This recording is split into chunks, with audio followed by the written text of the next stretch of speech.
Cool. So it was a bright summer day. I was sprinting up the stairs through the forest of a hill, and the smells of turmeric and kumkum were hitting me in the nostrils. I could see fresh flowers around, people wearing them.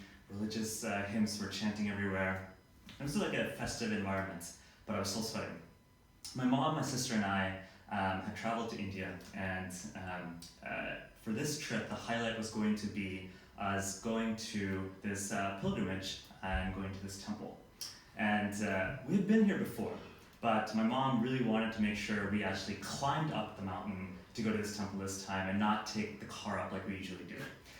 And so, due to that, I had to make some of my own modifications. So, I was like, okay, it's gonna be summer, it's gonna be really hot, we're gonna be climbing up like for 5 hours. So, I wore the clothes I was gonna be very comfortable with to go to the top. And through some grit and perseverance and sweat, we get there in 5 hours.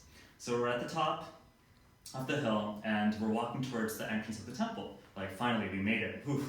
We can go in and do the actual darshan, as it's called, which is to go into the temple and actually see the deity. There's a police officer that's sitting up at the front, and in typical Indian police garb, he's in like khaki pants and khaki shirts, and he's looking at us and he's asking us for our entrance tickets, and we're like, perfect, and we give it to them, and then he looks at me from up and down, and then he says, "Sir, no knickers allowed." And I looked, I'm like, oh, so knickers are shorts in Indian English. And it took me a second to process, and then I looked at myself and I was like, oh shoot. My sister gives me a look, she rolls her eyes and she's like, how did you forget this? And then I was like, oh my God, am I seriously not gonna get into the temple after I walked up for 5 hours? Then I looked at the police officer and I said, "Sir, we're coming all the way from America, please let us in." And he looks at me and says, "No, sir. Rules are rules. You can go to some of the shops nearby." And so I look around and I see a little bazaar of vendors selling things. And but it wasn't like there was gonna be a fitting room there for me to change my shorts into pants, and for also I'm 6 feet tall, it's gonna be hard to actually find pants for myself. But there were these garments that I saw. They're called lungis. And so lungis in India they're kind of like sarongs, or like skirts for men, essentially.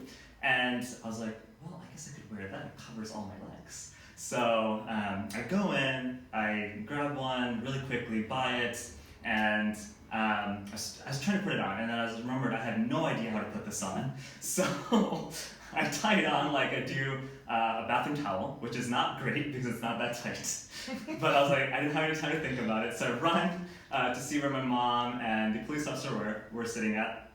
I go, and then I give my entrance ticket. The police officer looks at me, he's like, okay, so you can go in. And I'm like, perfect. So I'm in. I'm like, whew, I made it. I'm finally inside. So this temple, it's called the Tirumala Temple. It is one of the most visited, it is the most visited temple in India. So at any given time of day, there's close to thousands of people inside.